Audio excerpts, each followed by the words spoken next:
نبی رحمت صلی اللہ تعالی علیہ وسلم نے جو حدیث بیان کیا نا حساب کے لیے، آپ یقین کریں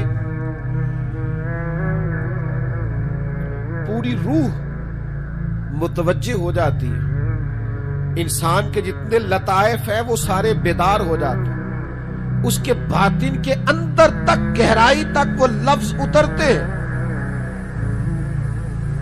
میرے کریم فرماتے ہیں رب قیامت کے دن بندوں سے فرمائے گا کیا میں نے تیرے لیے کان اور آنکھیں نہیں بنائی تھی؟ کبھی اندھے سے مل کے دیکھے نا، کبھی بہرے سے بات کر کے دیکھے نا۔ رب فرمائے گا کیا میں نے تیرے لیے کان اور آنکھیں نہ بنائی تھی؟ اللہ فرمائے گا کیا میں نے تیرے لیے جانوروں کو کھیتوں کو مسخر نہیں کیا تھا؟ ہر جانور پر تو سواری کرتا ہے، جانوروں کے گوشت کھاتا ہے، جانوروں کا دودھ پیتا ہے، کھیت کے اندر ہل چلاتا ہے، اناج ہے، پھل ہیں، سبزیاں ہیں۔ هو الذی خلق لکم ما فی الارض جمیعا، زمین میں جو کچھ ہے حضرت انسان کے لیے پیدا کیا۔ اللہ فرمائے گا تیرے لیے کان بنائے، آنکھیں بنائی، تیرے لیے مسخر کیا جانوروں کو، تیرے لیے مسخر کیا کھیتوں کو۔ پھر رب کہے گا میں نے تجھے خوشحالی دی، میں نے تجھے سرداری دی۔ پھر اللہ فرمائے گا یہ بتا کیا تجھے مجھ سے ملنے کا یقین نہیں تھا؟ کیا تجھے یہ خبر نہیں تھی کہ تیری رب سے بھی ملاقات ہوگی؟ تجھے اللہ کے حضور بھی حاضر ہونا ہے، تجھے اس کا یقین نہیں تھا؟ اور حدیث پاک کا جو آخری جملہ ہے وہ ہر دل پر دستک دیتا ہے۔ حضور فرماتے رب فرمائے گا میں بھی آج تجھے اسی طرح ہی فراموش کر دوں گا جس طرح تو نے مجھے بھلا دیا تھا۔ جا، تو نے اگر مجھے بھلا دیا تھا آج میں نے بھی تجھے فراموش کیا۔ دعا کرو ہمارے ساتھ یہ سلوک نہ ہو۔ ہم تو مالک کے کرم کی امید پر ہی قبر میں جائیں گے، اس کی رحمت کی امید پر ہی میدان محشر میں کھڑے ہوں گے۔ باقی پتہ سارا ہے سردار نو کیتیاں دا، ایدہ پردہ پایا ہی تیرا بھلا ہو سی۔ خبر تو ساری ہے، پتہ تو سارا ہے، علم تو سارا ہے۔ سب سے زیادہ ہم جانتے ہیں کہاں کہاں نافرمانی ہوئی۔ یاد رکھنا اس کے حضور کھڑے ہونا ہے، اللہ کے حضور جواب دینا ہے۔ اگر ظلم کیا ہے ملازم پر تو جواب پھر بھی دینا ہے، ظلم کیا ہے گاہک پر تو جواب پھر بھی دینا ہے، اگر ظلم کیا ہے پڑوسی پر تو جواب پھر بھی دینا ہے۔ فَوَرَبِّكَ لَنَسْأَلَنَّهُمْ أَجْمَعِينَ، محبوب تیرے رب کی قسم، اپنے لفظوں میں بات کروں، اللہ کہتا ہے محبوب میں نو تیرے رب دی قسم میں انہوں پوچھ لینا، پوچھ لینا، میں نے ان سے سوال کرنا، اما کانوا یعملون، جو یہ عمل کرتے تھے پوچھوں گا، سوال کروں گا۔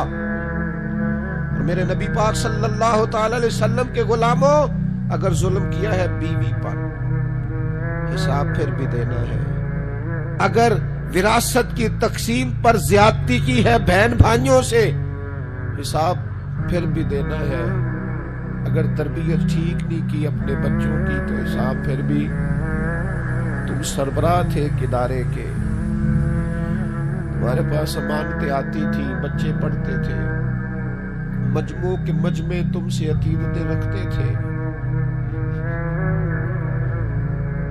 لوگ تمہیں نیک سمجھتے تھے، ہاتھ چومتے تھے، پھول پھینکتے تھے، تم نے بڑی عزتیں سمیٹی، تم نے خوشحالیاں اور سرداریاں سمیٹی۔ فَوَرَبِّكَ لَنَسْأَلَنَّهُمْ، تمہیں حساب دینا ہے۔ آج بڑے بڑے لوگ حساب کے ڈر سے کانپ گئے۔ بغداد کے شیخ عبد القادر جیلانی حرم مکہ میں سر سجدے میں رکھ کے کہنے لگے مہربانی کرنا مجھ سے حساب نہ لینا۔ خواجہ حسن بصری کہتے ہیں میں حرم میں تھا، اپنے حجرے میں تھا، کسی کے چیخنے کی آواز آئی یا اللہ معاف کر دے، یا اللہ معاف کر دے، حساب والے دن میرے اوپر نرمی کرنا۔ فرماتے میں نے کہا کوئی گناہگار آہوزاری کر رہا ہے، میں جا کے تسلی دیتا ہوں۔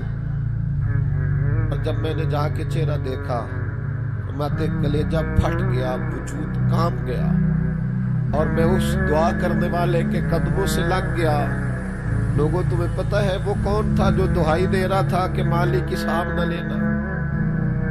وہ حسین کا کربلا میں تنہا بچ جانے والے صاحبزادے امام زین العابدین تھے۔ وہ شیر خدا کا پوتا، فاطمہ کا جگر پارا، تعلیم امت کے لیے حرم مکہ میں اللہ کے حضور آہوزاریاں کرتا ہے۔ مالک ولمن خاف مقام ربہ جنتان، اللہ کہتا ہے جو میرے سامنے کھڑے ہونے سے ڈرے گا میں 2 جنتیں دوں گا۔ امام زین العابدین حرم مکہ میں کہتے ہیں مالک حساب نہ لینا، مہربانی کرنا، پردے رکھنا۔